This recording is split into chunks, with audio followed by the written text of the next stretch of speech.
आपके हिसाब से एसएमईज का सबसे बड़ा मिथ क्या है? मैंने भी जब बिजनेस स्टार्ट किया था तो मुझे भी लगता था कि 1-2 साल काम करेंगे, टीम बन जाएगी, सब सेट हो जाएगा, गोवा के बीच पे मस्त आराम कर रहे होंगे। जैसे अभी डीप सीक है, ऐसे बहुत सारे टूल्स हैं। तो there is a tool by name, उस टूल का सब्सक्रिप्शन भी हार्डली 1600-1700 रुपए का है, बट उस एक सब्सक्रिप्शन से आपको मल्टीपल टूल्स एक्सेस हो जाएंगे। आज हमारे साथ हैं मिस्टर हेमंत व्यास, जिन्होंने किसी टाइम में डिजिटल मार्केटिंग को ना सिर्फ सीखा, उसको जिया और आज कमाल कर रहे हैं। और इंडिया के बहुत बेहतरीन जो कोचेज हैं उनका मार्केटिंग संभालते हैं, बहुत से बच्चों को पढ़ा रहे हैं और साथ के साथ आज बिजनेसमैन को भी कंसल्टिंग दे रहे हैं कि कैसे वो डिजिटल मार्केटिंग को सीख करके अपने बिजनेस को आगे बढ़ा सकते हैं। So most welcome mister Hemant, thank you show में। Thank you Ankush sir, thank you, it's my privilege to be here, thank you. और मैं चाहता हूँ एक छोटी सी ब्रीफ इंट्रोडक्शन आप अपने हिसाब से मेरी ऑडियंस को दें ताकि वो जान पाए वो आज किससे बात कर रहे हैं। ओके, जरूर। तो अंकुश जी, हमारे 3 वर्टिकल्स है बेसिकली। एक डिजिटल मार्केटिंग एजेंसी है जहाँ पे हम डिजिटल मार्केटिंग की सर्विसेज देते हैं। मेजर नीश हमारा कोचेज एंड कंसल्टेंट है, but we are a multi niche agency. Automobile companies के भी साथ काम करते हैं, हॉस्पिटल्स के भी साथ करते हैं, तो मल्टी नीश है। बट कोर अगर हम बात करें तो कोचेस के साथ हम ज्यादा काम कर रहे हैं। देन सेकंड वर्टिकल है हमारा एकेडमी, जहाँ पे हम स्टूडेंट्स, वर्किंग प्रोफेशनल्स और हाउसवाइफ्स को डिजिटल मार्केटिंग सिखाते हैं ताकि वो अच्छी जॉब्स ले सके और work from home career options choose कर सके।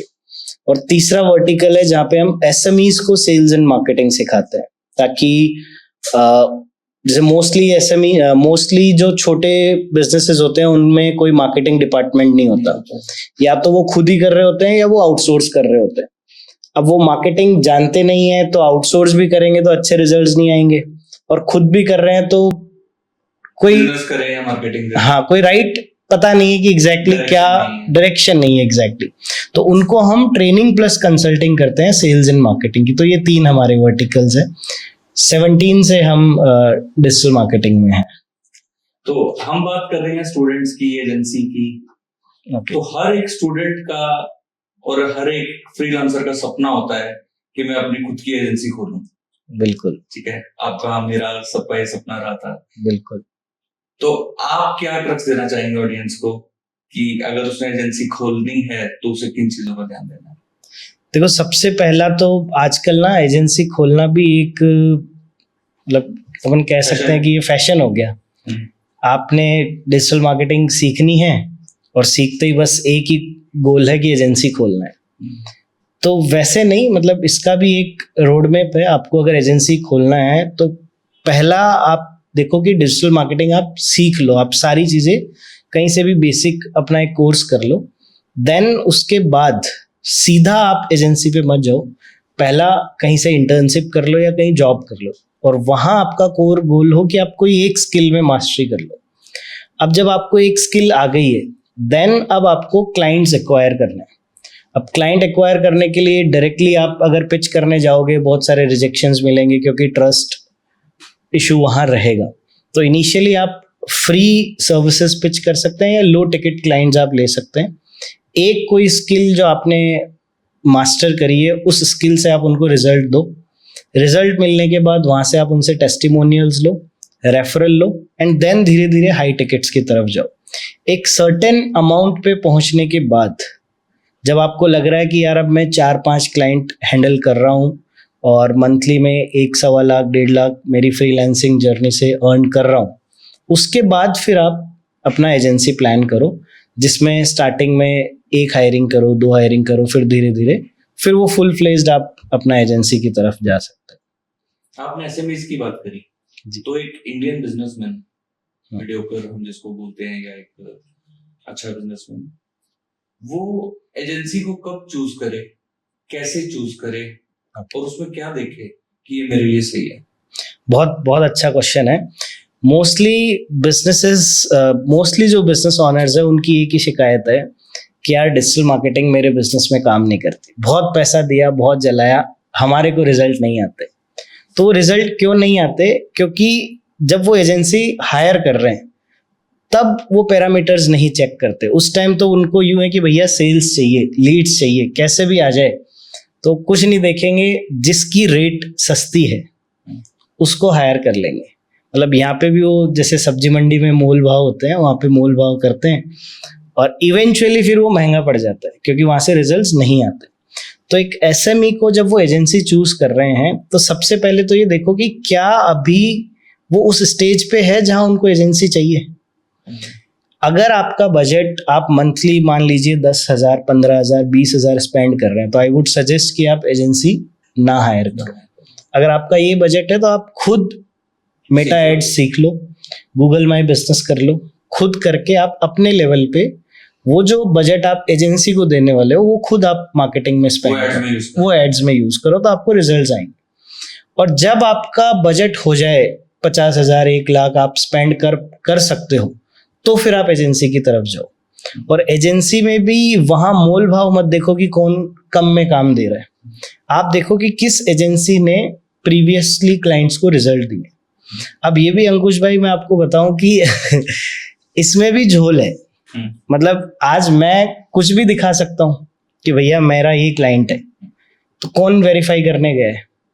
तो आप ये देखो कि जिस एजेंसी को आप आउटसोर्स कर रहे हो उनके वाकई में वो क्लाइंट है जो वो बोल रहे हैं, और जो है वो कितने टाइम से जुड़े हुए हैं।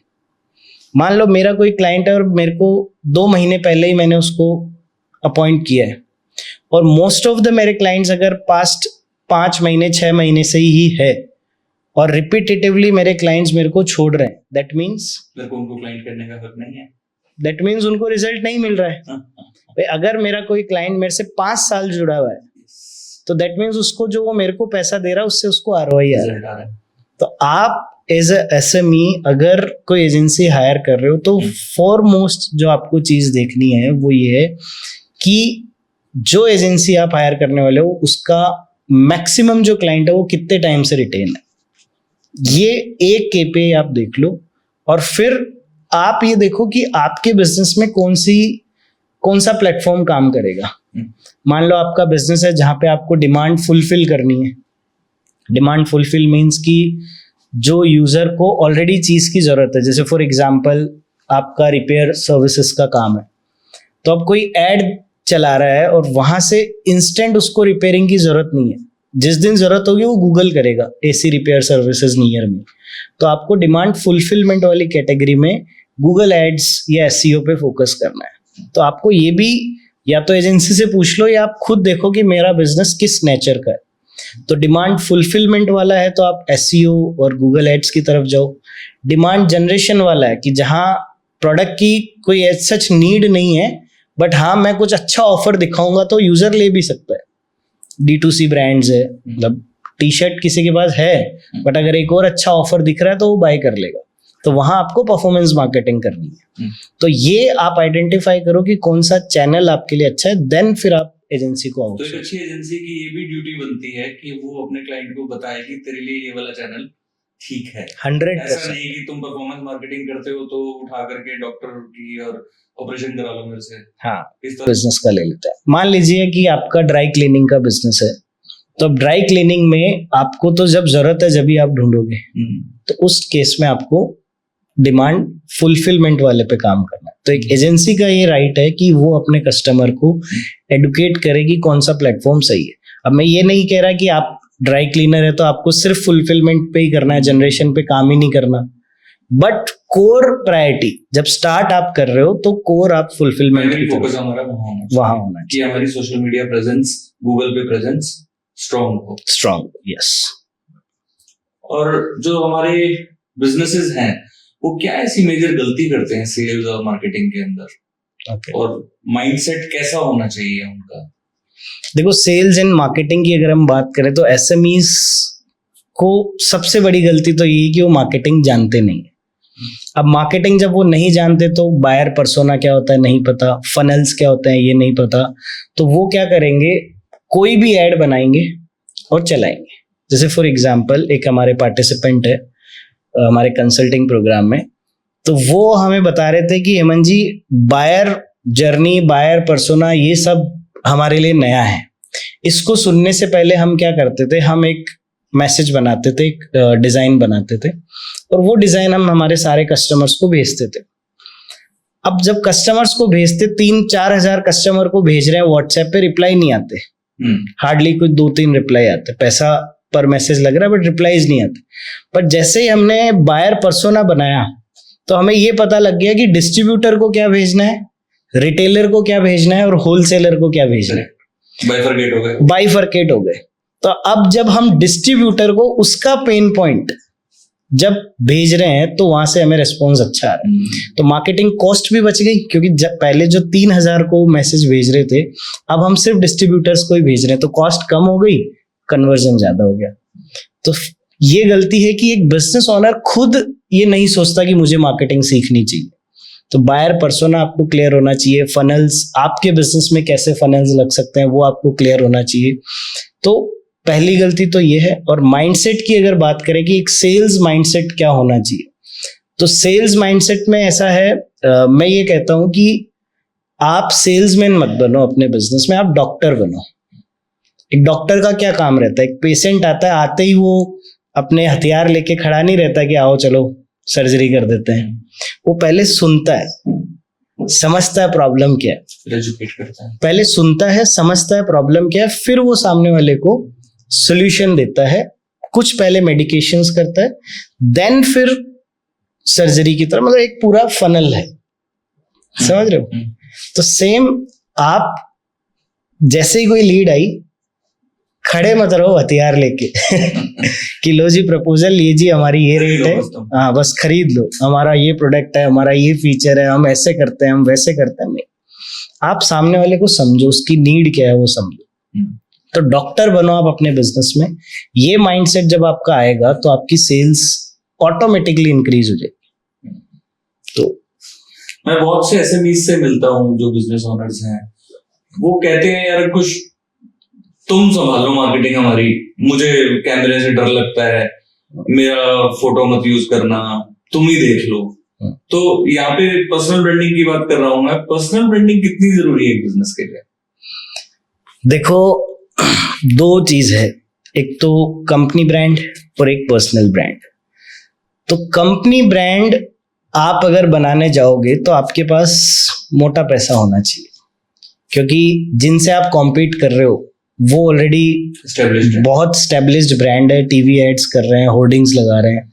तो अगर आपको लगता है कि यार मैं कैमरे पे नहीं आ सकता, मैं इन सब चीजों में नहीं जा सकता, तो कोई बात नहीं, आप पैसा लाओ, लगाओ, कंपनी ब्रांड बनाओ।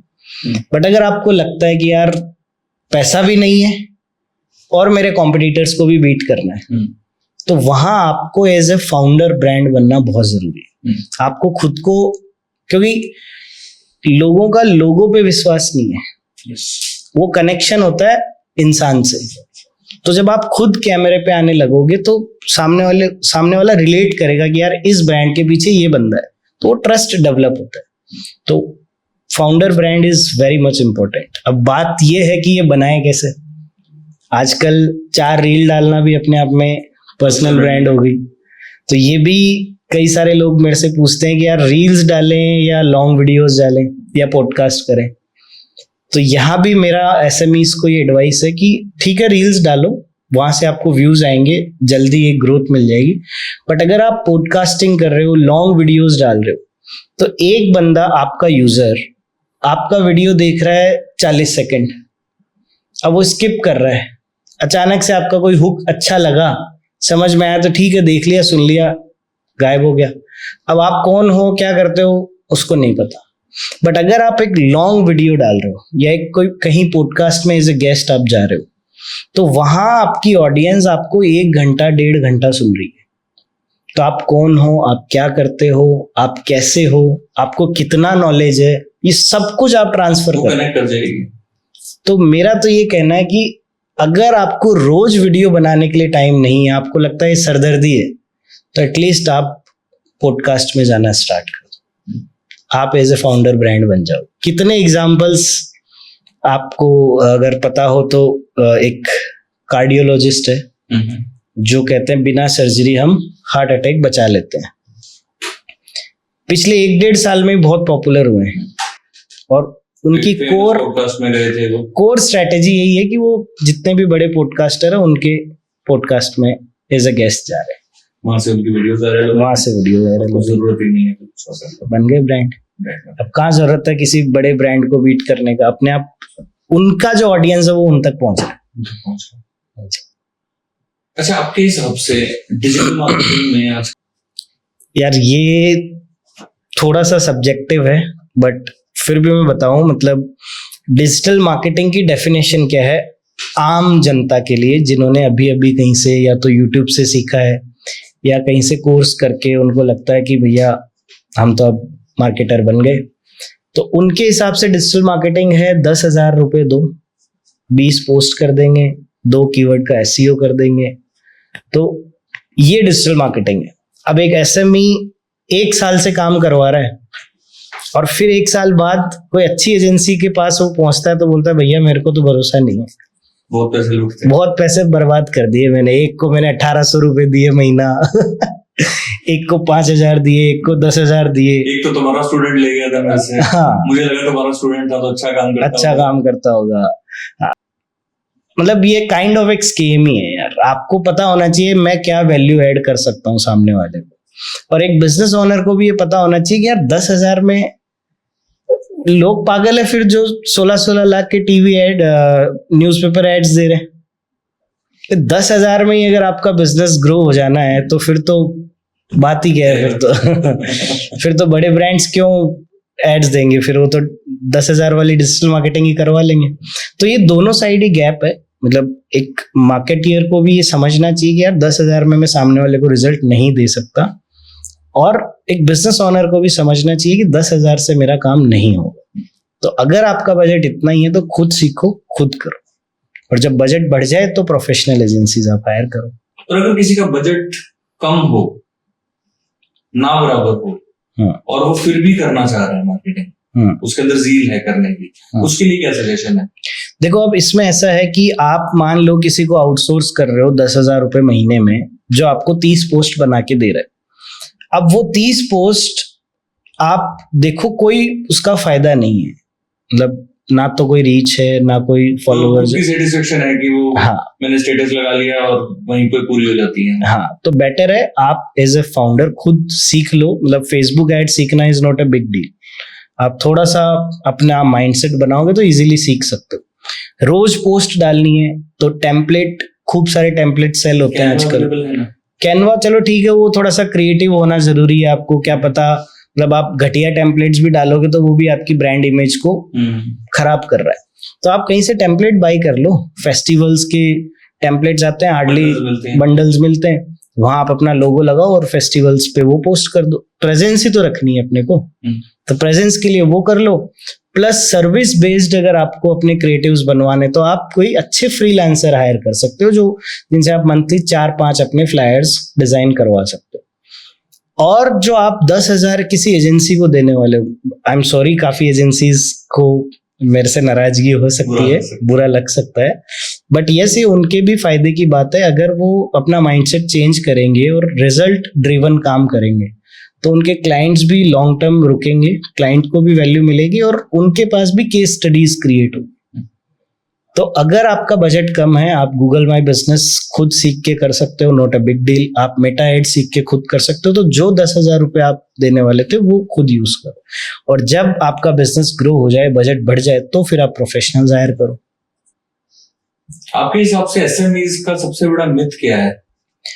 यार एसएमईज के मिथ की अगर बात करें तो मतलब मैंने भी जब बिजनेस स्टार्ट किया था तो मुझे भी लगता था कि 1-2 साल काम करेंगे, टीम बन जाएगी, सब सेट हो जाएगा, फिर अपना ऑटोमेशन, हम तो गोवा के बीच पे पैसिव इनकम आएगी, गोवा के बीच पे मस्त आराम कर रहे होंगे। तो मुझे ये लगता है कि बिजनेस ऑटोमेशन या business on auto pilot is a myth.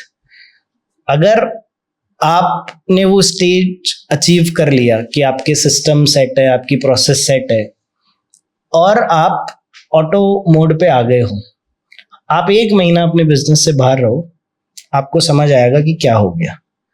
अब यहाँ पे कुछ लोग ये भी बोलते हैं कि यार बड़े बड़े बिजनेसेस भी तो ऑटो मोड पे चल रहे हैं, रिलायंस, अंबानी जी, टाटा, ये सब ऑटो मोड पे ही तो चल रहे हैं। तो भैया ऑटो मोड पे उनका सिस्टम और प्रोसेस चल रहा है। खुद अंबानी जी इनोवेशन में दिमाग लगा रहे हैं, थिंकिंग में, मतलब ये 24/7 रेस्पॉन्सिबिलिटी है। ऑटो मोड का मतलब ये नहीं कि बस अब बंद ही कर दो सब। तो आप as a business owner system process को ऑटो मोड पे लाओ, ये आपका कोर फोकस होना चाहिए। और खुद आप थिंकिंग, इनोवेशन, इन सब में आप इन्वॉल्व। तो हेमंत भाई, एजेंसी ओनर्स या मैं कहूँ कि कोई भी बिजनेसमैन ऐसी क्या रिपीटेटिव गलतियां करता है आपके हिसाब से जिससे उसकी ग्रोथ उतनी नहीं हो? रिपीटेटिव मिस्टेक्स की अगर हम बात करें तो मेरे ख्याल से जो मैं आज के 3-4 साल पहले करता था कि मुझे लगता था कि यार मैं ही बाहुबली हूँ मेरे बिजनेस में। कोई डिजाइन बनानी है तो मैं बढ़िया बना सकता हूँ, कोई ऐड लगाना है तो मैं बढ़िया कर सकता हूँ, अकाउंट्स मेंटेन करना है तो मैं बढ़िया कर सकता हूँ, तो मैं ही सब कुछ कर सकता हूँ, अहम ब्रह्मास्मि। तो अगर ये, मेरे को ऐसा लगता है मोस्ट ऑफ द एसएमईज को यही लगता है। तो आप अगर एक एजेंसी ओनर हो या आप एक एसएमई हो तो आप डेलीगेट करना स्टार्ट करो। तब आप, जो अपन ने अभी पहले बात करी कि ऑटो मोड, तब आप वहां पे भी वो लेवल भी अचीव कर पाओगे जहां आप अपना सिस्टम प्रोसेस ऑटो मोड करोगे। तो सब कुछ खुद को ही नहीं करना, बाकी लोगों को भी मौका देना है। मैंने एक पॉडकास्ट में और भी बात करी डेलीगेशन पे। अभी डेलीगेट आपने बोला अपना काम करना चाहिए, तो डेलीगेट को कहाँ समझा जाता है कि आपने अपना काम किसी और को दे दिया और आप फ्री हो गए? ओके, ठीक है, तो उससे क्या होता है कि जो एंड रिजल्ट आना होता है वो हैम्पर होता है। एग्री। ठीक है, क्योंकि जिस स्किल्स के साथ आप उस काम को करने वाले थे, शायद आपने जिसको डेलीगेट किया उसके पास उतने स्किल्स नहीं है या उसके पास कोई और स्किल्स है। एग्री। ठीक है, तो लेकिन जो उसका एंड रिजल्ट है वो उतना नहीं आया। तो डेलीगेट करते टाइम हमें किन चीजों का ध्यान रखना चाहिए? देखो, अब इसमें ये है कि मान लो मैं सोच लूं कि यार ये काम तो मैं अगर नहीं करूंगा तो बिगड़ जाएगा, तो वो मैं फिर स्केल नहीं कर पाऊंगा। मैं कितना काम कर लूंगा, इवेंचुअली तो मुझे डेलीगेट करना ही है। तो पहला तो ये देखना है कि मैं डेलीगेट जिसको कर रहा हूं उसका विल कैसा है। तो विल अगर अच्छा है तो फिर मेरे को डेलीगेट करते टाइम उसको सिखाना है। एक बार गलती होगी, 2 बार होगी, 3 बार होगी, 4 बार होगी, बट एक लेवल ऐसा आ जाएगा जब आप फ्री हो जाओगे।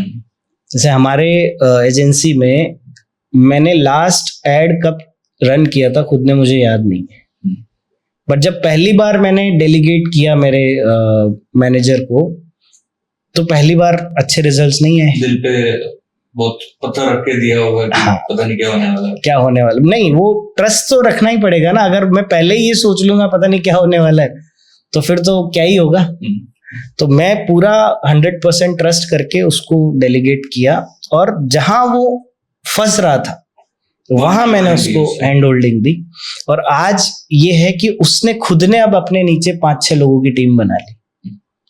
अब वहीं अगर मैं ये सोच लेता पहली बार मिस्टेक हुई, मैं अरे यार छोड़ यार तेरे बस की नहीं यार मैं ही करूंगा, तो एक तो वो मेरे से नाराज हो जाता है कि यार सर को तो कोई तमीज ही नहीं है बात करने की, तो वहां रिलेशन भी खराब हो जाते और फिर काम भी कभी डेलीगेट नहीं हो पाता। तो ट्रस्ट आपको रखना पड़ेगा।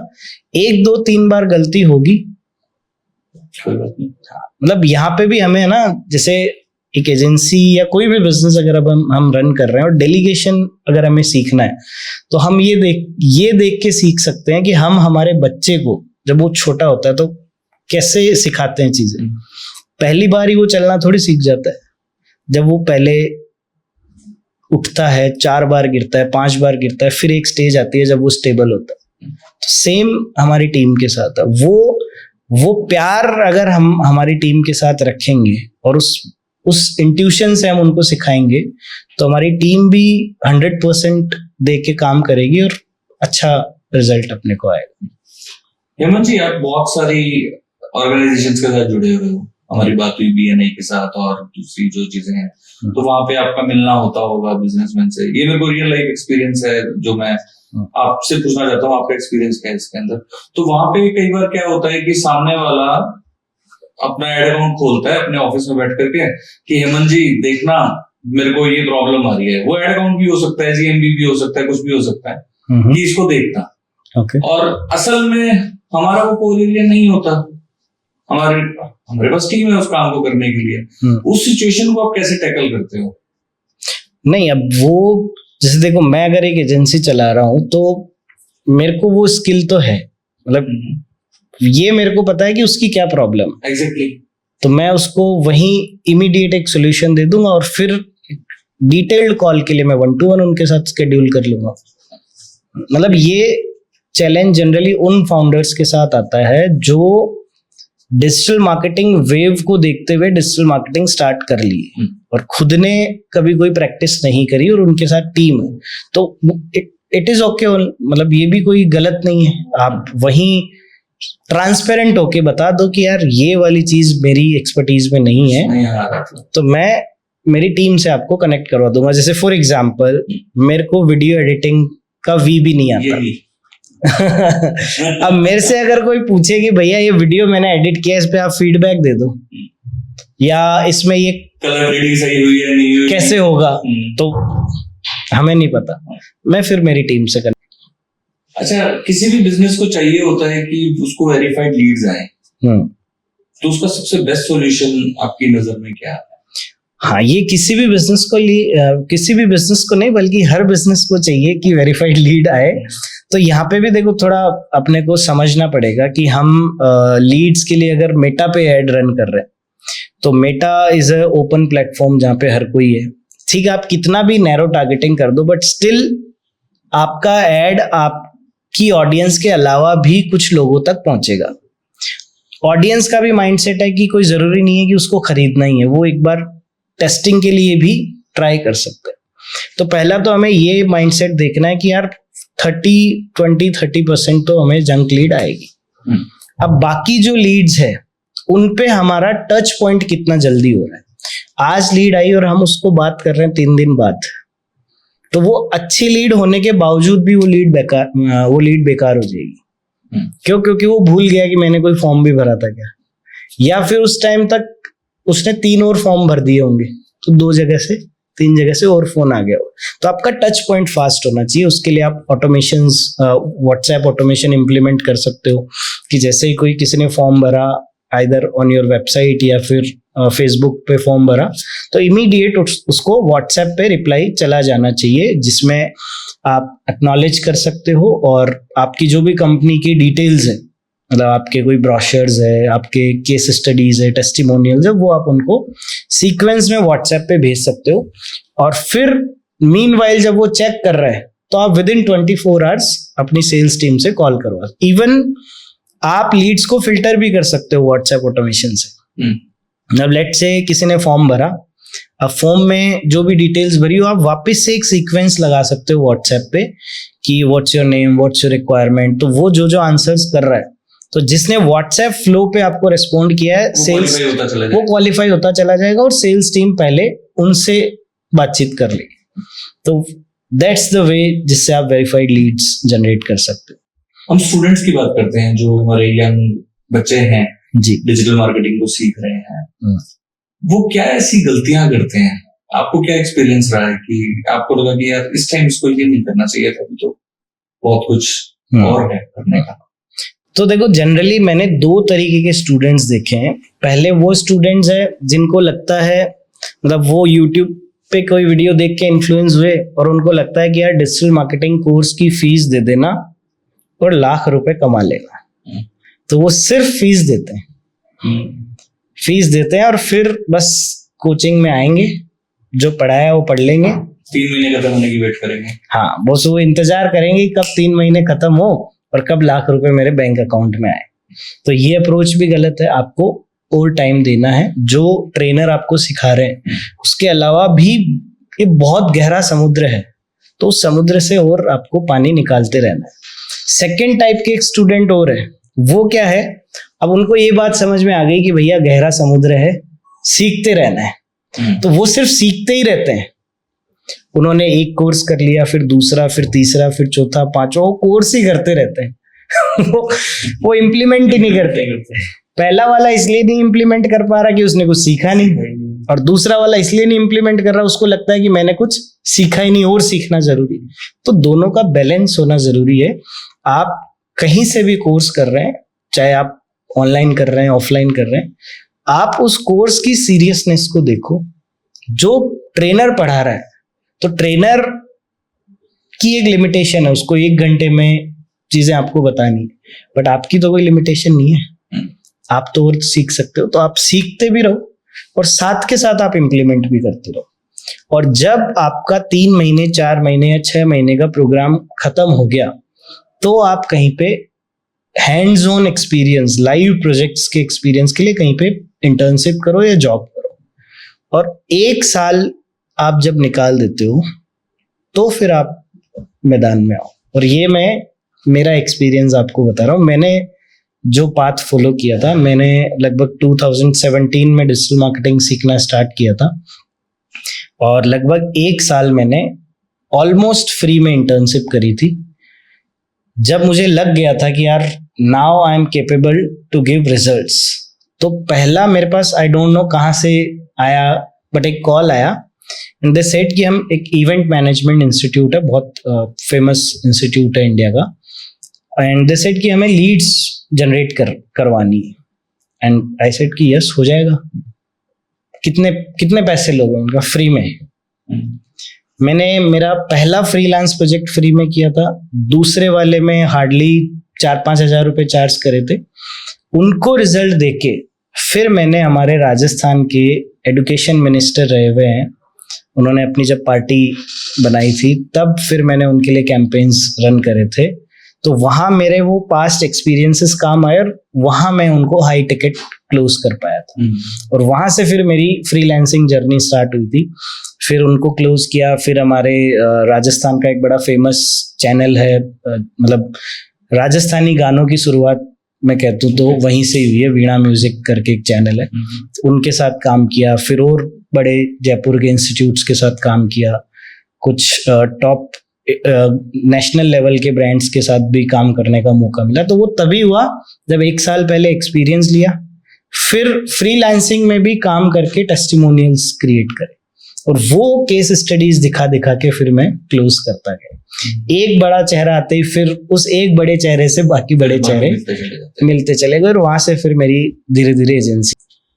तो एक डिजिटल मार्केटिंग के स्टूडेंट के लिए इंटर्नशिप यार मैं तो ये कहूँगा कि इंटर्नशिप तो 100% करनी ही चाहिए। रीज़न बीइंग कि आपने जो सीखा है वो है आपका थ्योरेटिकल नॉलेज, बट जब तक आप प्रैक्टिकली इम्प्लीमेंट नहीं करोगे, आपको नहीं पता लगेगा कि एग्जैक्टली कैसे चीज़ें करनी है। फॉर एग्जाम्पल, लेट्स से आपने मेटा एड सीख लिया, बट जब आप मेटा एड्स खुद से रन करोगे तो फिर आपको कॉन्फिडेंस आएगा कि यार मैं किसी को रिजल्ट दे सकता हूँ। अदरवाइज आप सामने वाले को फॉल्स क्लेम करके आओगे, फिर जब आएगी बात काम करने की तो फिर वो एक आपका क्लाइंट खराब होगा तो फिर वो आप बाहर ही हो जाओगे गेम से। तो रादर देन कि थोड़ा जल्दी करें, आप धीरे धीरे चीज़ों को लो, पहले कोर्स करके फिर इंटर्नशिप आप करो, देन फिर आपको जो आगे आपके प्लान्स है, फ्रीलांसिंग है, एजेंसी है, खुद का कोई प्रोडक्ट लॉन्च करना, व्हाटएवर जो भी है, वो फिर उसके बाद आप। और आपके हिसाब से एआई और ऑटोमेशंस जो आजकल आ रही हैं, इसका डिजिटल मार्केटिंग पे क्या इम्पैक्ट पड़ रहा है? क्या ये इंडस्ट्री खत्म हो रही है या कोई नए चांसेस बन रहे हैं, नया कुछ आ रहा है, अपॉर्चुनिटीज आ रही है? यार देखो, हम ना, जब मैं 9th-10th में साइंस जब पढ़ता था तो हमें साइंस में एक चीज़ सिखाई जाती थी कि जब 2 केमिकल आपस में मिलते हैं तो एक रिएक्शन होता है, और अगर उस रिएक्शन की रेट हमें इंक्रीज करनी है, उसकी स्पीड अगर हमें बढ़ानी है, तो हम एक ड्रॉप डालते हैं जिसको बोलते हैं कैटलिस्ट। तो अगर वो कैटलिस्ट आप डाल दोगे तो वो रेट ऑफ रिएक्शन आपकी इंक्रीज हो जाएगी। तो what I feel being a marketeer, AI वो कैटलिस्ट है।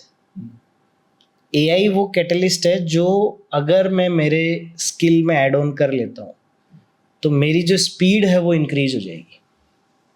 फॉर एग्जाम्पल, मैं एड्स अच्छा मैनेज कर सकता हूँ, स्ट्रैटेजी बहुत अच्छी बना सकता हूँ, बट मैं कॉपी राइटिंग नहीं कर सकता। मेरी राइटिंग कोर स्किल नहीं है। अब सोचो, मेरे लिए तो एआई क्या हो गया। Now I am a full package कि भैया एड्स भी बनाऊंगा, स्ट्रैटेजी भी बनाऊंगा, कॉपी भी लिखूंगा। तो मैं अगर आप सिर्फ कॉपीराइटर हो तो आप 2 चीज़ें और ऐड ऑन कर लो, और आप परफॉर्मेंस मार्केटियर, आप लेट से मेटा एड्स रन कर रहे हो, तो एआई से आपका कॉपीराइटिंग स्किल भी आ गया। तो AI is to support you, to help you. तो बॉदर होने की ज़रूरत नहीं है, इसको सीखो, इसकी मास्टरी करो, काम हो जाएगा। इसकी मास्टरी कैसे करें? चैट जीपीटी को बहुत अच्छे तरीके, चैट जीपीटी का नाम इसलिए मैंने क्योंकि वो सबसे कॉमनली यूज होने वाला एक टूल है। तो उसको एफिशिएंटली कोई भी मार्केटर, कोई भी स्टूडेंट कैसे यूज करे, या कोई भी बिजनेसमैन जो ये पॉडकास्ट देख रहे हैं कैसे यूज करे?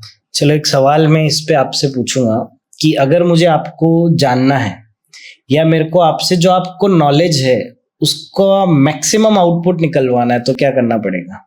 आपके क्वेश्चंस अच्छे होने चाहिए। मेरे क्वेश्चंस अच्छे होने चाहिए और डीप जाना पड़ेगा। सेम चैट जीपीटी के साथ आपको जो चाहिए उसको डिटेल में आप एलोबरेट कर दो। लेट्स से आपको बायर पर्सोना बनाना है अपने ब्रांड के लिए, तो एक तो तरीका है, please create a buyer persona for me.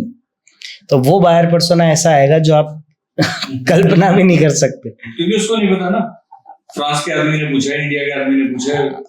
Yes, तो वहां आप कॉन्टेक्स्ट दो पूरा कि I have a product in India which, जो भी वो काम करता है, please give me demographic, psychographic. तो पूरा जब आप कॉन्टेक्स्ट दोगे, अब लेट्स से आपको एड कॉपी लिखनी है, तो एक तो तरीका है कि please right a ad copy for my product. तो वो एड कॉपी ऐसे आएगी जो आप कल्पना नहीं कर सकते। बट आपने पहले अपना बायर पर्सोना बनाया, फिर पेन पॉइंट्स निकाले, फिर डिजायर्स, आपके कस्टमर की डिजायर्स निकाली, देन फिर आपने बोला कि भैया अब मुझे आप हुक, अच्छे हुक्स दो जो मैं एड्स में काम में ले सकता हूँ। Now you have hooks. फिर आप उनको बोलो कि अब मेरे को 30-40 सेकंड का एड दो, और उसमें जो कॉमन वर्ड्स है वो आप यूज मत करो, टोन आप बता दो कि किस टोन में चाहिए। तो जब आपकी प्रॉम्प्ट्स अच्छे होंगे तो आपको रिजल्ट बहुत अच्छा आएगा। और आपको हैरानी होगी ये जान के, मतलब all doctors and nutritionists are sorry, but मैं 86-7 kg वेट पे था, और बहुत सारे मेरा वेट मैंने 3 महीने में 17 kg लूज किया था विदाउट एक्सरसाइज, जस्ट मतलब पूरा एआई से। मैंने मेरा डाइट प्लान, पहले मैंने बोला कि do you know about Ayurveda. अच्छा।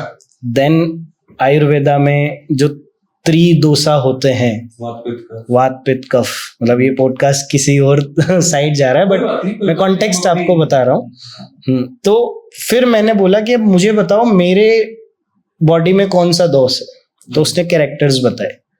फिर मैंने बोला मुझे नहीं समझ आया, मेरे को आप क्वेश्चंस दो, वो मैं फिल करूंगा, उसके बाद मुझे मेरा बॉडी टाइप बताओ। क्वेश्चंस आए, मैंने फिल किए, वहां से पता चला मेरा वात पित्त इम्बैलेंस है। अब मैं आपसे सवाल पूछता हूँ कि एप्पल खाना अच्छी बात है या गलत बात, मतलब हेल्थ को बेनिफिट करेगा या नुकसान करेगा? वैसे तो बेनिफिट करता है, लेकिन आपकी बातों से लग रहा है कि उसने आपको बताया कि आपके लिए एप्पल सही नहीं है। एग्जैक्टली। तो हर बॉडी के हिसाब से अलग अलग चीजें होती है। जैसे अगर मैं रो फूड्स या जो प्रोडक्ट जो फूड डाइजेशन में टाइम लेता है वो अगर मैं खाऊंगा तो मेरे को रिवर्स इफेक्ट देगा। अब वो सिंगल फॉर्मूला नहीं है सबके लिए। हाँ, यस। तो ये सब मैंने चैट जीपीटी से मेरे को आया कि मेरा वात पित्त इम्बैलेंस है। फिर मैंने किसी आयुर्वेदाचार्य से मेरा नाड़ी भी दिखाया, तो वहां से भी सेम रिस्पॉन्स मिला, वात पित्त इम्बैलेंस है, मेरे को पता चल गया। फिर मैंने डाइट चार्ट निकाला कि अब मुझे ये बताओ कि कौन से फूड मेरे को खाने चाहिए, कौन से अवॉइड करने चाहिए। पूरी एक लिस्ट बनाई। अगले 3 महीने मैंने सिर्फ वही फूड खाए जो मेरे बॉडी के लिए फेवरेबल है। यू वॉन्ट बिलीव, मेरा कोलेस्ट्रॉल जो बढ़ा हुआ था वो कम हो गया, फैटी लिवर सही हो गया, किडनी स्टोन गायब हो गया, मतलब जो मेरे रिवर्स रिपोर्ट्स थे वो सारे नॉर्मल हो गए। 86 से 69 kg मेरा वेट 3 महीने में हो गया था विदाउट एनी एक्सरसाइज के नाम पे सिर्फ मैं डीप ब्रीदिंग करता था, दैट्स इट। और एआई का यूज मैं बताऊं, मैं वास्तु मेरा पूरा एआई से देख लेता हूँ। एस्ट्रोलॉजी पूरा एआई से देख लेता हूँ। उसी फायदा आप ले रहे हो। और जब जैसे कल मैं भी मेरा कोई नया ऑफिस देख रहा था, तो कल कोई एक वास्तु कंसल्टेंट आए हुए थे, तो वो बोल रहे थे कि आपको ये चीजें देखनी है। तो मैंने बोला वेट अ मिनट, मैं आपको बताता हूँ जो मैं सोच रहा हूँ, क्या मैं सही सोच रहा हूँ। मैंने उनको मेरे पॉइंट्स बताए कि यार एंट्रेंस इधर होना चाहिए, बॉस केबिन इधर होना चाहिए। बोला हाँ बिल्कुल सही है, आपने किसी से कंसल्ट किया है क्या? मैंने कहा हाँ, मेरे घरेलू वास्तु कंसल्टेंट है, उनसे पूछा। बोला हाँ बिल्कुल ओके। तो वो सारा मैंने यही से पूछा। तो आपके प्रॉम्प्ट कितने अच्छे हैं, आप क्वेश्चंस कितने अच्छे पूछ रहे हो, उसके हिसाब से आपको रिस्पॉन्स मिलेगा।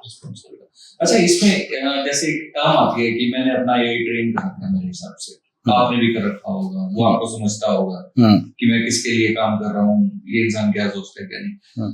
उसको ट्रेन करने में कितना टाइम लगता है, किस तरह की इंफॉर्मेशन हमें अपने जीपीटी को देनी चाहिए जिससे वो हमें बिल्कुल सटीक वो चीजें दे पाए जो हमारी जरूरत की है, और वो क्या क्या इंफॉर्मेशन हम उसको दें। ओके, तो देखो वैसे तो मैं अभी उतना डेप्थ में मैंने इनकी फंक्शनैलिटी को नहीं समझा है, तो मैं बहुत सटीक आंसर तो नहीं कर पाऊंगा इसका। But as per my experience, हमें उसको हमारी जो पर्सनैलिटी है वो एक बार हम समझा देंगे तो वो उनके मेमोरी में सेव हो जाएगा। जैसे अब अगर मैं बोलता हूँ कि मेरे को हायरिंग करनी है, तो उनको पता है कि इसकी एजेंसी है, 30 लोगों की टीम है, और किन किन पोजीशन पे हायरिंग हो सकती है। तो वो आगे से ही मेरे से क्वेश्चन पूछ लेंगे कि इनमें से किस पोजीशन पे आपको हायरिंग करनी है। तो यहाँ पे जैसे मैं क्या ध्यान रखता हूँ, मैंने हर एक मेरे जो चीजें हैं उनके प्रोजेक्ट्स बना रखे हैं। जैसे वास्तु का मैंने एक प्रोजेक्ट बनाया हुआ है, तो उससे रिलेटेड, एस्ट्रो और वास्तु से रिलेटेड अगर मेरे को कुछ भी डिस्कशन करना है, मैं उसी प्रोजेक्ट पे करूँगा। मेरा हेल्थ से रिलेटेड मैंने एक प्रोजेक्ट बनाया हुआ है, तो हेल्थ से रिलेटेड जो भी डिस्कशंस है मैं उसी प्रोजेक्ट पे करूँगा। एजेंसी का अलग है, एकेडमी का, तो ऐसे मैंने प्रोजेक्ट बनाया। तो ये क्या मेमोरी उनके पास सेव है चैट जीपीटी में, तो अब मेरे को जो आंसर्स मिलेंगे वो वही मिलेंगे जो मैं एक्सपेक्ट कर रहा हूँ। फ्री वर्जन में उतना सब कुछ मिल पाता है? नहीं, फ्री में नहीं है, बट वर्थ इन्वेस्टिंग $20। और ज्यादा मजा कहाँ आता है, मोबाइल पे या लैपटॉप पे? मैं यूजुअली मोबाइल में यूज करता हूँ, बाकी सेम है दोनों, कोई डिफरेंस तो नहीं है वैसे। मैं इसलिए पूछ रहा हूँ कि हमारी ऑडियंस भी जानता है कि रियल में जो उसको यूज कर रहा है, तो उसके लिए कोई ये रॉकेट साइंस नहीं होनी चाहिए कि लैपटॉप पे बैठा हो और ये सब, कोई मेरे को टाइम नहीं मिल रहा लैपटॉप पे बैठने का। हम उसका मोबाइल वर्जन जो उसकी ऐप आती है उसको भी इंस्टॉल करके यूज में ले सकते हैं। 100%। तो आपकी ऑडियंस का ही आपने अगर जिक्र कर दिया, तो I always believe in giving value. तो आपकी ऑडियंस के लिए एक मेरे पास वैल्यू एडिशन है। व्हाट इज दैट, कि जनरली जैसे अभी डीप सीक है, चैट जीपीटी है, क्लॉड है, मिड जर्नी, ऐसे बहुत सारे टूल्स हैं जो हमें इवेंचुअली हमारे बिजनेसेस में या डेली लाइफ में हम काम में लेते हैं। तो सबके सब्सक्रिप्शन लेना तो पॉसिबल तो खैर होगा ही, बट वो महंगा पड़ जाएगा। तो there is a tool by name POE.com, POE.com। उस टूल का सब्सक्रिप्शन भी हार्डली 1600-1700 रुपए का है, बट उस एक सब्सक्रिप्शन से आपको मल्टीपल टूल्स एक्सेस हो जाएंगे। हाँ, मिड जर्नी आ जाएगा, 11 लैब्स आ जाएगा, chat GPT, Claude, deep seek और बहुत सारे एआई टूल्स आपको वहां पे मिल जाएंगे। Thank you brother. यस। अच्छा, स्टूडेंट्स को आप क्या राय दोगे जो आज डिजिटल मार्केटिंग सीख रहे हैं? जैसे एक वर्ड आता है डिजिटल मार्केटियर, उसके अंदर उसको वेबसाइट भी आनी चाहिए, उसको कॉपीराइटिंग भी आनी चाहिए, लेकिन एक टाइम के बाद हम देखते हैं कि उनका इंटरेस्ट कहीं कहीं जाता है। ठीक है, और आप और मैं एजेंसी चला रहे हैं, तो हमने ये भी देखा है कि जो स्पेसिफिक एक जगह काम करता है वो ज्यादा अच्छे से रिजल्ट ला करके देता है। तो आपकी क्या राय रहती है अपने स्टूडेंट्स को कि आप मास्टर ऑफ वन बने या जैक ऑफ ऑल बने? देखो, मेरा ऐसा मानना है कि स्टार्ट आप करो किसी एक स्किल से। क्योंकि जैसे मैं अगर मेरे एजेंसी में बताऊं, तो अगर हम एग्जीक्यूटिव लेवल पे हायरिंग कर रहे हैं, तो हम कभी भी डिजिटल मार्केटिंग एग्जीक्यूटिव हायर नहीं करते। हम आइदर एसईओ एग्जीक्यूटिव हायर करते हैं या मेटा एड्स एक्सपर्ट हायर करते हैं, मतलब किसी एक स्किल का एक बंदा हायर करते हैं। तो आप जब अपना करियर स्टार्ट कर रहे हो, तो आप एक स्किल में मास्टरी करो, और जब वो एक स्किल आपको इनफ पे करने लग जाए, देन फिर आप धीरे धीरे टी शेप मार्केटियर जिसको बोलते हैं कि अब आप एसईओ भी सीख रहे हो, अब आप मेटा एड्स भी, क्योंकि इवेंचुअली आपको अगर फ्रीलांसिंग की तरफ जाना है, या फ्रीलांसिंग भी चलो एक स्किल से आप अच्छा कर सकते हो, बट अगर आपको अपना एजेंसी प्लान करना है तो वहां फिर आपको सारी स्किल्स आनी चाहिए। तो स्टार्ट विद वन स्किल, उसमें मास्टरी करो, वहां अपनी फिर ब्रांड बिल्डिंग या व्हाटएवर जो एक्टिविटीज है वो आप करो, एंड देन इवेंचुअली आप बाकी स्किल्स भी सीखना स्टार्ट कर सकते। स्टूडेंट्स के साथ एक प्रॉब्लम और आती है कि वो शुरू में इम्प्रेस हो जाते हैं एसईओ से, लाइक मजा आ रहा है कि रैंक हो जाता है, ठीक है, ऑन पेज कर दो, फिक्सेस कर दो, मेटा उसके ऊपर टैग्स चेंज कर दो, डिस्क्रिप्शन डाल दो, सब हो गया। अब जब वो बैठते हैं तो उनको कहा जाता है कि आप ऑफ पेज भी करो, ये सब करो, फिर वो धीरे धीरे उनका इंटरेस्ट जो है वो वीडियो एडिटिंग की तरफ जाने लगता है कि यार वीडियो वाले लड़के ठीक है, बोलने को भी मिलता है, सब कुछ है, सर मैं तो वीडियो एडिटिंग में जाना चाहता हूँ। अब वीडियो एडिटिंग जब वो कर रहा है तो 2 घंटे बिल्कुल नजरें लगा करके उसको काम करना पड़ रहा है, फिर उनके अंदर इच्छा जागृत हो जाती है कि सर सोशल मीडिया ठीक है। तो इस चीज को कैसे टैकल करते हो आप अपनी एकेडमी में, एजेंसी में, इंटर्न्स के साथ, एम्प्लॉइज के साथ? मतलब देखो इसमें क्या है ना कि सबकी अपनी अपनी एक स्ट्रेंथ है, और जनरली हम एसईओ उनको देते हैं जो बहुत ज्यादा दिमाग नहीं लगाते, जिनको सुबह आना है, शाम को घर जाना है, और उसके बाद लैपटॉप पे हाथ ही नहीं लगाना है। तो हमें लगता है कि जो अपना ज्यादा दिमाग नहीं यूज करता है उनको हम एसईओ में रखते हैं। और उससे भी अगर नीचे कैटेगरी है कि भैया मेरे को तो कुछ भी नहीं दिमाग लगाना, तो वो ऑफ पेज एसईओ वाली कैटेगरी है। फिर जैसे किसी का क्रिएटिव माइंड है तो हम उसको ग्राफिक्स में या इधर वीडियोस में इन्वॉल्व करते हैं। हाँ, किसी का ग्रोथ माइंडसेट है जिसको मजा आता है ट्रैकिंग में, रिपोर्टिंग में, तो उसको फिर हम परफॉर्मेंस मार्केटिंग एड्स में डाल देते हैं। किसी की राइटिंग स्किल अच्छी है, कम्युनिकेशन अच्छा है, और जिसको थोड़ा सा सेल्स का भी नॉलेज है, तो उसको फिर हम कॉपी राइटिंग वाले स्किल में डालते हैं। और ये तो देखो टेंडेंसी है, बट हमें समझना चाहिए कि हमारी स्ट्रेंथ क्या है।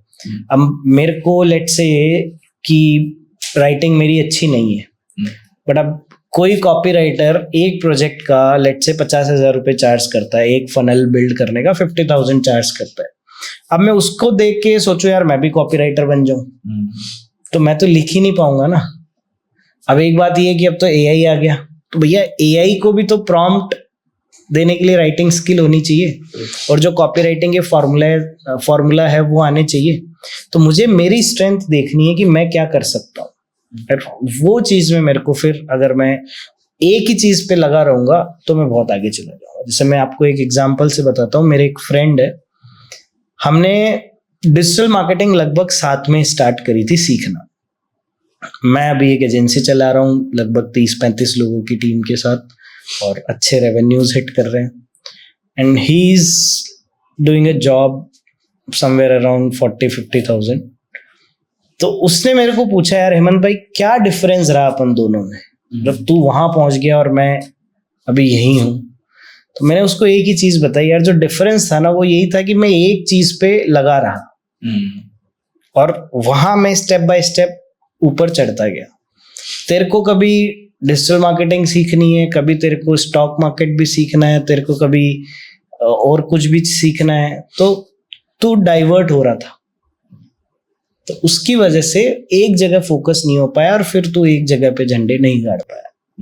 तो that's what I wish to say कि कंसिस्टेंसी अगर आप एक चीज पे रखोगे तो आप मास्टर बन सकते हो कुछ भी। हेमंत भाई कुछ रैपिड फायर क्वेश्चंस है आपके लिए, जरूर हमारी टीम ने तैयार करके भेजे हैं कि सर से पूछना। जरूर। एक स्किल जो हर एंटरप्रेन्योर को होनी चाहिए। हर एंटरप्रेन्योर को सेल्स। इंस्टाग्राम में LinkedIn? Depends on your business. B2B है तो लिंक्डइन और B2C है तो Instagram. One word definition of success according to you? रात को नींद। Your go to productivity hack simply मैं सुबह मेरा टू डू प्लान करता हूँ।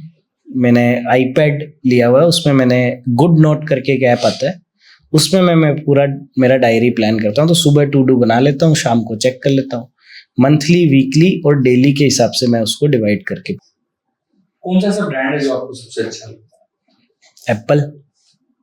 कोल्ड कॉलिंग या ईमेल मार्केटिंग? मेरे ख्याल से अगर आप स्पैमिंग कर रहे हो, कहीं से डेटा लेके अगर कर रहे हो, तो दोनों ही नहीं। बाकी अगर आपके पास ऑप्ट इन है तो what is the secret to closing a deal? Trust and best way to handle a sales. ठीक है, डीप डाउन, मतलब जो भी सामने वाले का रिजेक्शन है वो एग्जैक्ट रिजेक्शन नहीं है। मतलब लेट्स से कोई मेरे को कह रहा है प्राइस इशू, तो प्राइस कभी इशू होता ही नहीं है। तो डीप डाउन करो, 4 और क्वेश्चंस उससे पूछेंगे तो पता लग जाएगा कि price is not a problem, problem कुछ और है। हम सेल में ऐसी क्या गलती करते हैं कि कन्वर्जन हमारे हाथ से चला जाता है? हाँ, प्लीज पूछो। कोई ऐसी बुक जो हर मार्केटर को पढ़नी चाहिए? थोड़ी सी महंगी है बट फ्री पीडीएफ भी मिल जाएगी। ब्रेक थ्रू एडवर्टाइजिंग एक बुक है, ब्रेक थ्रू एडवर्टाइजिंग, बहुत अल्टीमेट बुक है, बहुत ultimate. The best way for students to get. अपने नेटवर्क में या अपनी रिश्तेदारी में कोई तो बिजनेस कर रहा होगा, उसको अप्रोच करो और free. What's one myth about digital marketing that students believe? One myth, हाँ, मिथ ये है कि भैया कोर्स करेंगे, फीस देंगे और लखपति बन। हेमंत भाई, मैं एक बिजनेस ओनर हूँ ओके, और मैं परेशान हूँ कि कस्टमर नहीं आ रहा, बिजनेस कम है। आप कह रहे हो कि आपकी एजेंसी में आऊं, ओके, तो मुझे काम की दिक्कत नहीं रहेगी। मैं आपकी एजेंसी को क्यों चूज करूं? देखो अंकुश भाई, पहली चीज तो हम ये देखेंगे कि हम आपको रिजल्ट दे भी पाएंगे कि नहीं दे पाएंगे। तो अगर हमें लगता है कि यार हम आपके बिजनेस को रिजल्ट नहीं दे पाएंगे तो हम आपको ऑनबोर्ड नहीं करेंगे, नंबर 1 थिंग। नंबर 2, अगर हमने आपको ऑनबोर्ड कर लिया तो हमारी कोर रेस्पॉन्सिबिलिटी है कि हम आपको आरओआई दें। एंड नंबर 3, आपको कभी भी ये नहीं लगेगा कि आपने आउटसोर्स किया। यू ऑलवेज फील कि मैंने एक रिमोट टीम हायर करी है जो आपके लिए जयपुर में बैठ के आपका इन हाउस काम करे। मार्केटिंग पार्टनर है। एक स्टूडेंट को आपके यहाँ से कोर्स क्यों करना चाहिए? यार वैसे तो देखो, स्टूडेंट का डिसीजन पैरामीटर जनरली फीस का होता है, तो वहाँ हम थोड़े से महंगे हैं।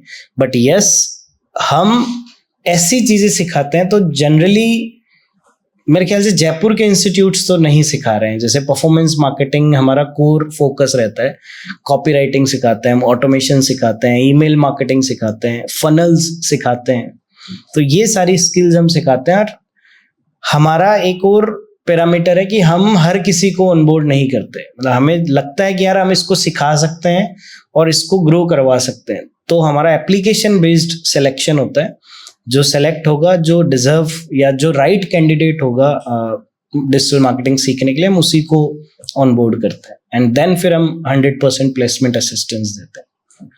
तो आपके यहाँ से कोर्स करने के बाद आप असिस्टेंस की बात कर रहे हैं, तो अब तक आपका क्या रिकॉर्ड रहा है? कितने % लोग? तो मोर देन 90% लोग जो है वो प्लेस्ड हैं। और 10% ऐसे हैं, और 10% में ऐसे लोग भी होंगे जो खुद का काम करते हैं या कुछ और करते हैं। तो प्लेसमेंट 90% से ऊपर देना तो यार बहुत बढ़िया काम कर रहे हो। Thank you. एक एसएमई को या एक बिजनेसमैन को आपका मार्केटिंग का प्रोग्राम क्यों लेना चाहिए? मैं बिजनेस ओनर से पूछता हूँ व्हाट इज योर बिगेस्ट गोल, तो बोलते हैं पैसा, मींस रेवेन्यू। तो अब रेवेन्यू कब बढ़ेगा? जब आपकी सेल्स बढ़ेगी। सेल्स कब बढ़ेगी? जब आपकी नंबर ऑफ इंक्वायरीज बढ़ेगी। और नंबर ऑफ इंक्वायरीज कब बढ़ेगी? जब आप राइट मार्केटिंग करोगे। और राइट मार्केटिंग आपके बिजनेस के लिए आपसे बेटर कोई भी नहीं कर सकता। मैं यहाँ पे मेरे सेल्स पर्सन को एज ए पॉडकास्ट लेके आता, तो क्या वो मेरे बिहाफ पे मेरे से बढ़िया बता सकता था मेरे बिजनेस के लिए? तो मेरे बिजनेस को मैं 24/7 जीता हूँ, तो मेरे से बढ़िया मार्केटियर मेरे बिजनेस के लिए कोई नहीं हो सकता। तो बीइंग अ बिजनेस ओनर, अगर आपको राइट मार्केटिंग टेक्निक्स पता लग जाए और आपको चीजें पता लग जाए, तो आप अपना दिमाग लगा पाओगे और आप अपनी टीम से बेटर आरओआई जनरेट करवा पाओगे। यस। तो उसमें ज्वाइन करने की क्या फॉर्मेलिटीज हैं? ज्वाइनिंग में जनरली हम एक फ्री वेबिनार करते हैं उस वेबिनार में आप एनरोल करते हैं तो वहाँ हम एक ओवरव्यू देते हैं कि क्यों मार्केटिंग सीखना ज़रूरी है, सेल्स पे फोकस रखना चाहिए या मार्केटिंग पे फोकस रखना चाहिए, बड़े ब्रांड्स को आप कम बजट कम मार्केटिंग स्पेंड से कैसे बीट कर सकते हो।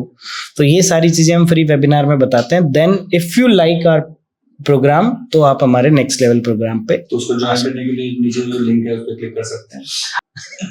Thank you so much Hemant भाई। थैंक यू अंकुश भाई शो पे आने के लिए। और नेक्स्ट मेरा राउंड जब भी लगता है जयपुर में आप दोबारा से मिलेंगे और आप इनवाइटेड हो हमारी जगह पे। जरूर आपकी दोबारा से बैठे और अपनी ऑडियंस को आपकी ऑडियंस से जरूर पूछना, अगर उनको पसंद आया हो तो हम पार्ट 2 जरूर करेंगे। Thank you.